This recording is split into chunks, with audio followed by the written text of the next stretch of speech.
முடிப்பினிலே என்னும் சுரு தினம் தவிக்க பூவில் நல்ல தேன் இருக்கு பொன் வண்டு பார்த்திருக்கு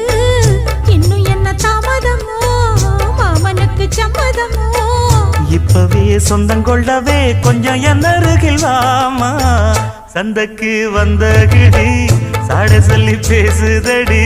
சந்தைக்கு வந்த மச்சான் சாட சொல்லி பேசுவதே முத்தம்மா முத்தம்மா பக்கம் வர வெக்கமா